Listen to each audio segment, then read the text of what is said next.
وحدہ والصلاة والسلام علی من لا نبی بعدہ اما بعد فاعوذ باللہ من الشیطان الرجیم بسم اللہ الرحمن الرحیم سیماہم فی وجوہہم من اثر السجود ذالک مثلہم فی التوراۃ ومثلہم فی الانجیل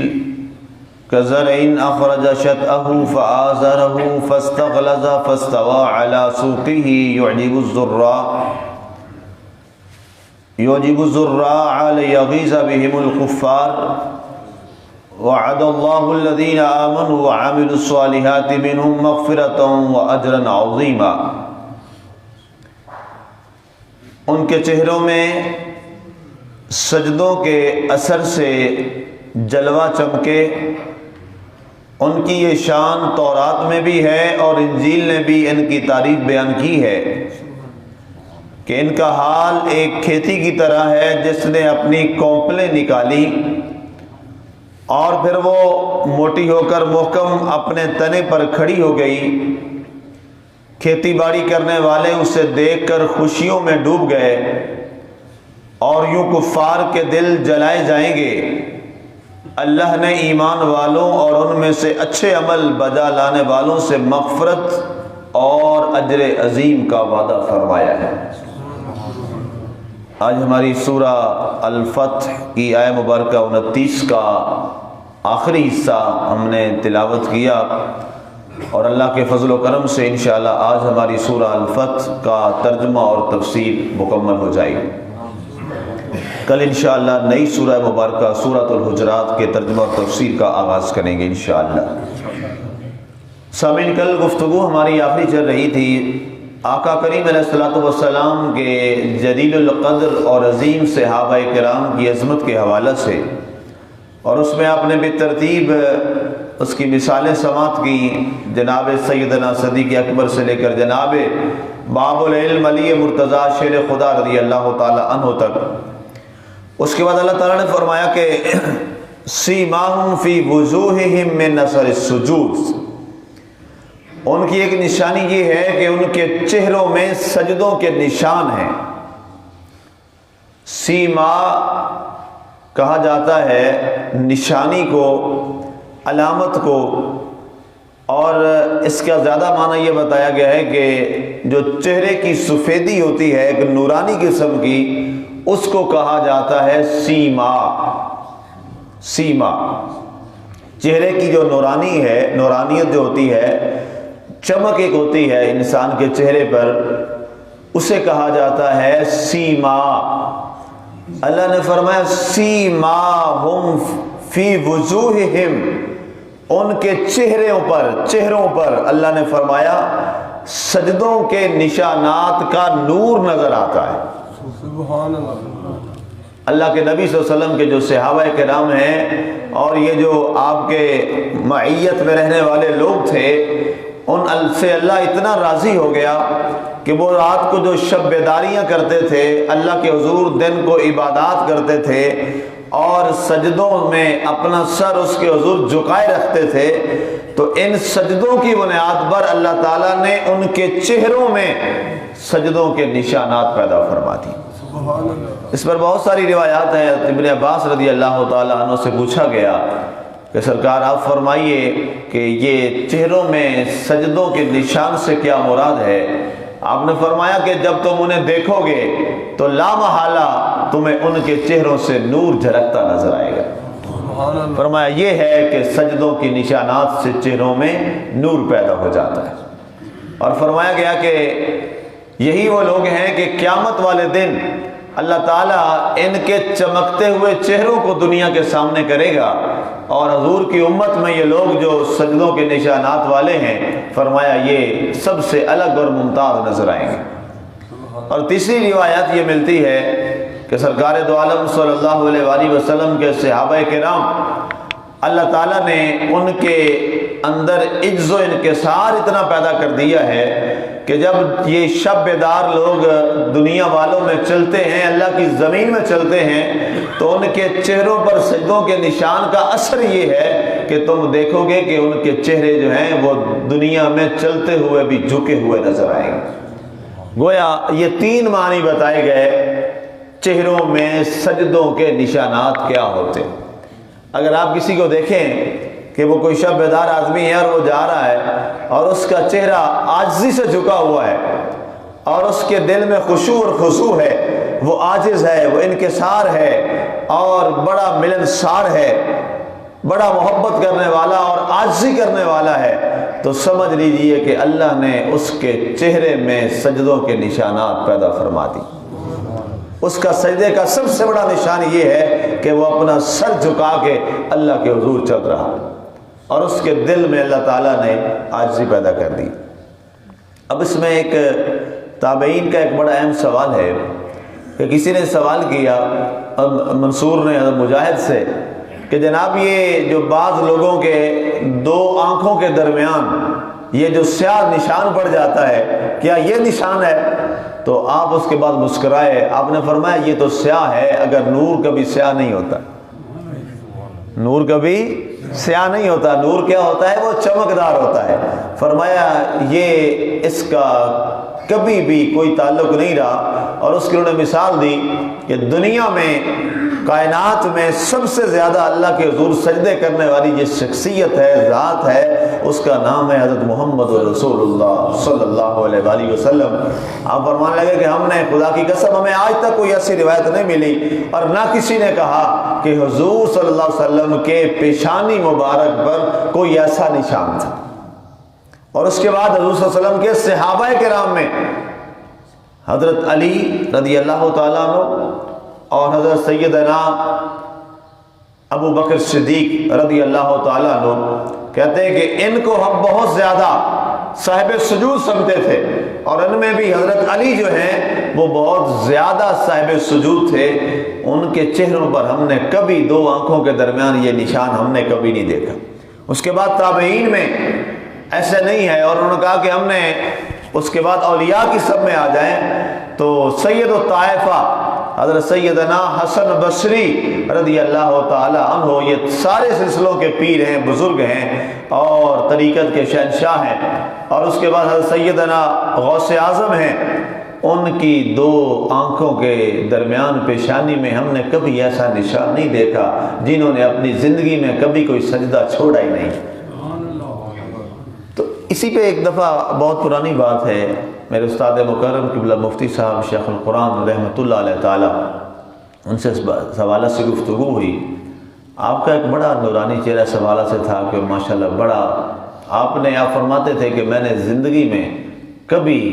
کوئی نماز بغیر جماعت کے ادا نہیں کی، اور میں حیران ہوتا تھا کہ یہ آپ نے کیسے ممکن کر لیا۔ تو جب ان کے ساتھ میں نے سفر کیے، بڑے دور دور کے سفر کیے ہم نے، وہ سندھ تک، تو جناب کیا کرتے، جہاں نماز کا وقت ہوتا ڈرائیور ہوتا تھا اور میں ساتھ ہوتا تھا، انہوں نے کہنا چلیں جی شاباش یہ وضو کریں، تو کبھی کبھی وہ ڈرائیور جو ہے، ظاہر ڈرائیوروں کا جیسے مزاج ہوتا ہے، وہ کہتا حضور میں ذرا پیٹرول ڈلوانا ہے، گاڑی کا چیک کرنا، یہ وہ، تو کہتے تم بڑے بدنیت لگتے ہو، تم نماز نہیں پڑھنا چاہ رہے، تو مجھے فرماتے چلیں بیٹا آپ جلدی سے وضو کر لیں۔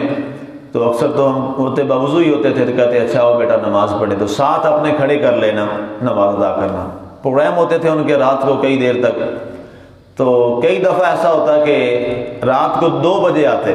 تو سیدھا آ کے میرا کمرہ سامنے ہوتا تھا، تو وہاں پہ نوک کرتے، میں اٹھ جاتا، تو مجھے بھی معلوم تھا، پتہ تھا، بیٹا آؤ آپ کی عشاء کی نماز آپ نے تو پڑھ لی ہوگی۔ میں کہا جی حضور میں تو پڑھ چکا ہوں جماعت کے ساتھ۔ اچھا آپ میرے ساتھ کھڑے ہو جائیں، آپ کے نفل ہو جائیں گے، میری جماعت ہو جائے گی۔ اس عظیم شیخ القرآن قبلہ مفتی صاحب رحمۃ اللہ تعالیٰ استاد مکرم کو میں نے ایسے دیکھا اپنی پوری زندگی میں کہ وہ اس انداز میں اہتمام فرماتے تھے۔ تو وہاں یہ سوال ہو گیا، اور یہ ہے مبارکہ آپ نے باقاعدہ ترجمہ تفسیر آپ کا موجود بھی ہے، تو اس میں پوچھا گیا کہ یہ جو نشان ہے درمیان میں آپ کی نمازوں کے، تو ہم اتنے لوگ بچپن سے آپ کو تو یاد بھی نہیں جب سے آپ نے ماشاءاللہ نمازیں باجماعت شروع کی ہوئی ہیں، تو آپ کا تو یہ کوئی نشان نہیں۔ تو آپ بڑے مسکرائے، آپ نے فرمایا آپ نے بنوانا ہے تو 2 دنوں میں تمہیں بنوا دیتا ہوں۔ کہتے اصل دعا کرو وہ نشان بنے جو صدیاں سجدے کرنے کے بعد چہروں پہ حاصل ہوتا ہے، یہ ہے سیماہم فی وجوہہم من اثر السجود۔ تو اب تو خیر وہ یہ 2 بھی ہو گئے ہوئے ہیں، اب تو میں نے لوگوں نے دیکھا ان لوگوں نے 2 بھی بنوا لی ہو، 2 بھی بن جاتے ہیں۔ تو یہ نہیں ہے، یہ بڑا واضح نشان ہے۔ اس پر میں نے بہت ساری صبح تفاسیر میں اس میں دیکھ رہا تھا، باقی اور تفاسیر اساتذہ سے بھی پوچھا، تو اس میں جو متفقہ روایت ہے وہ یہ ہے کہ یہ تو خیر ویسے چہرے میں آتا ہی نہیں ہے، یہ سے تو پیشانی کہتے ہیں، جبہ کہتے ہیں عربی زبان میں۔ جو قرآن میں لفظ استعمال ہو وہ کیا ہے؟ سیماہم فی وجوہہم، فرمایا ان کے چہروں پر سجدوں کے نشان ہیں۔ یہ چہرہ یہ ہوتا ہے، اسے چہرہ کہا جاتا ہے۔ تو اللہ تعالیٰ کرے اللہ ہمارے چہروں میں وہ سجدوں کے نشان پیدا فرما دے، وہ نور پیدا فرما دے۔ اور اللہ پیدا فرماتا ہے، اللہ تعالیٰ چہروں کو چمکدار کر دیتا ہے، اور قیامت والے دن بھی اللہ تعالیٰ سجدے کرنے والے چہروں کو انشاءاللہ ضرور چمکدار فرما دے گا۔ آگے فرمایا گیا وَمَثَلُهُمْ فِي الْإِنْجِيلِ، کیا شان ہے نبی کے غلاموں کی، صحابہ کرام کی، کیا عظمت ہے ان لوگوں کی، ان کی قربانیوں کا اللہ نے کیا انہیں صلہ عطا فرمایا۔ فرمایا ان کی مثال اللہ نے تورات میں بھی بیان کی ہے، ان کی مثال اللہ نے انجیل میں بھی بیان کی ہے۔ سبحان اللہ۔ نبی صلی اللہ علیہ وسلم کے جو صحابہ کرام ہیں، آپ کی مثالیں اللہ تعالیٰ نے تورات میں بھی بیان فرمائی ہیں اور انجیل پاک میں بھی بیان فرمائی ہیں، صحابہ کرام کی وفاداریوں کی، صحابہ کرام کے ایمان کی، صحابہ کرام کے سجدوں کی، صحابہ کرام کی قربانیوں کی، صحابہ کرام رضوان اللہ تعالیٰ علیہ مجمعین کی اپنے نبی کے ذات پر جان نثاریوں کی۔ قرآن اللہ تعالیٰ، قرآن تو قرآن ہے ہی، اس سے پہلے اللہ تعالیٰ نے نبی صلی اللہ علیہ وسلم کے جان نثار سے، اللہ تو جانتا ہے نا کیا ہونے والا ہے۔ کوئی کہہ رہی ابھی تو نبی صلی اللہ علیہ وسلم آئے نہیں تھے، صحابہ نہیں آئے تھے، تو اللہ تعالیٰ نے تورات اور انجیل میں کیسے بیان کر دیا؟ تو جیسے اللہ نے اپنے نبی کی نبوت کو پہلے بیان کر دیا تھا، نبی کے غلاموں کو بھی پہلے بیان فرما دیا تھا۔ گویا اللہ جانتا تھا، اور اللہ کو پتہ ہے قیامت تک جو ہونا ہے اللہ اسے بھی جانتا ہے، جو ہوگا وہ بھی جانتا ہے۔ اللہ کے رسول جانتے ہیں تو وہ تو پھر بھی اللہ کی ذات ہے،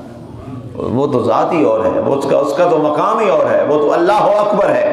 انہ علیم بذات الصدور، وہ تو سینوں کی باتوں کو بھی جانتا ہے۔ تو فرمایا اس نے جانتے ہوئے کہ میرے نبی کے جان نثار ایسے ہوں گے، ان کی مثالوں کو تورات اور انجیل میں بھی بیان کیا۔ تو گویا ہم یہ کہہ سکتے ہیں کہ عیسائیوں اور یہودیوں کو اپنی بائبل اور تورات پہ عمل کرتے ہوئے یہ مان لینا چاہیے کہ نبی صلی اللہ علیہ وسلم کے جو صحابہ ہیں ان کی مثال کائنات میں نہیں اور نہ قیامت تک ہوگی۔ آگے فرمایا گیا کَزَرْعٍ أَخْرَجَ شَطْأَهُ فَآزَرَهُ فَاسْتَغْلَظَ فَاسْتَوَىٰ عَلَىٰ سُوقِهِ يُعْجِبُ الزُّرَّاعَ۔ فرمایا اللہ نے ان کی مثال بیان کی تورات اور انجیل میں، ان کس انداز کی بیان کی۔ فرمایا وہ مثال بڑی خوبصورت ہے کہ ایک کھیت کی سی مثال بیان کی۔ فرمایا جس نے اپنی کونپلیں نکالی، چھوٹی چھوٹی شاخیں، ابھی جیسے موسم بہار آ گیا ہے تو آپ نے دیکھا جو جڑے ہوئے درخت ہیں ان سے اب کونپلیں نکل رہی ہیں، بڑی خوبصورت، چمکدار، دیدہ زیب، پیاری لگتی ہیں، پھول نکل رہے ہیں، خوبصورت قسم کی کلیاں چٹک رہی ہیں۔ فرمایا جیسے کھیت ہو اس میں سے کونپلیں نکلنے اور پھر وہ مضبوط ہو کر محکم ہو کر کھڑی ہو جاتی ہیں تنے پر، اور کھیتی باڑی جو کرنے والے کاشتکار لوگ ہوتے ہیں وہ انہیں بڑا لہلہاتا ہوا دیکھ کر وہ خوشیوں میں ڈوب جاتے ہیں۔ فرمایا میرے نبی صلی اللہ علیہ وآلہ وسلم کے صحابہ ان خوبصورت چمکتی کونپلیں ہیں جنہیں دیکھ کر محمد عربی خوبصورت انداز میں خوش ہو جایا کرتے تھے۔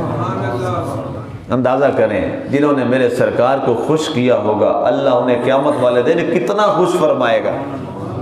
اللہ ان کا کتنا درجہ بلند کرے گا کہ جنہیں دیکھ کر ساری کائنات سرکار کو دیکھ کر راضی ہوتی ہے اور سرکار اپنے صحابہ کو دیکھ کے خوش ہو جاتے ہیں۔ انہوں نے اس طرح کی وفاداریاں کی، اس طرح کی وفاداریوں اور جانثاریوں کی مثالیں قائم کی، وہ آج بھی دنیا کے سامنے بڑے چمکتے سورج کی طرح عیاں اور واضح ہیں۔ وعد اللہ الذین آمنوا، اب اللہ تعالیٰ نے ان کے لیے انعام کا ذکر کیا اپنی طرف سے کہ ہمارا محبوب انہیں دیکھتا ہے، راضی ہو جاتا ہے اور خوش ہو جاتا ہے۔ وعد اللہ الذین آمنوا وعاملوا الصالحات، اللہ تعالیٰ نے ان ایمان والوں اور ان نیک اور صالح عمل کرنے والے لوگوں کے لیے جنت کا وعدہ کیا ہے، مغفرت کا وعدہ کیا ہے، وَأَجْرًا عَظِيمًا، اور بہت بڑے اجر کا وعدہ کیا ہے۔ اب جس کو اللہ اجر عظیم کہے اس کا حساب اب تفصیلوں میں تو ہم بیان نہیں کر سکتے۔ جس کو میرا رب کہے کہ ہم اسے اجر عظیم عطا فرمائیں گے، اب عظیم رب، اعلیٰ رب، عرفہ رب، اکبر رب، جب وہ یہ فرمائے کہ میں ان وفاداروں کو، نیک عمل کرنے والوں کو، اچھے عمل کرنے والے ایمان والوں کو ہم مغفرت بخشش بھی عطا فرمائیں گے، انہیں معاف فرما دیں گے، وَأَجْرًا عَظِيمًا، اور بہت بڑا اجر ہم انہیں عطا فرمائیں گے، تو یقیناً یہ حساب و کتاب میں نہیں آ سکتا۔ اور سوال کیا گیا یا رسول اللہ صلی اللہ علیہ وسلم اس کی کوئی ایک مثال بتا دیجئے۔ فرمایا جو انعامات ہیں جنت کے، باغات اور نہریں اور شہد اور پھل اور یہ حوریں اور غلماں، فرمایا یہ تو بیان والی چیزیں ہیں تمہارے سامنے، یہ تو ان کے لیے ہوں گی ہوں گی، فرمایا لیکن ان کے لیے اللہ ایک اور بڑے اجر عظیم کا اہتمام فرمائے گا، اور وہ کیا ہے؟ اللہ روزانہ انہیں اپنا دیدار عطا فرمائے گا، روزانہ اللہ انہیں اپنا دیدار عطا فرمائے گا۔ اس سے بڑا اجر کائنات میں اور اس جہاں میں کوئی نہیں ہے۔ اللہ تعالیٰ کی ذات ہمیں بھی ایمان کی دولت دی ہے، ہمیں بھی اعمال صالحہ کرنے کی توفیق عطا فرمائے، اور اللہ تعالیٰ کے کرم سے، اس کی توفیق سے، اس کی رحمت سے وہ ہم سے راضی ہوا تو اس نے ہمیں قرآن کے اس علم میں ڈال دیا جو ہم نے سورہ الفتح کا ترجمہ اور تفسیر کیا۔ یا اللہ اس کو ہماری جانب سے قبول اور منظور فرما، اے میرے مالک اس میں جو کمی کوتاہی رہ گئی اپنے کرم کے صدقے اسے معاف فرما، اور اے میرے مالک قرآن کے نور سے ہمارے سینوں کو منور فرما، ہمارے چہروں کو منور فرما، اور قیامت والے دن ہمیں بھی مغفرت اور اجر عظیم عطا فرما۔ آمین۔ وما علینا الا البلاغ المبین۔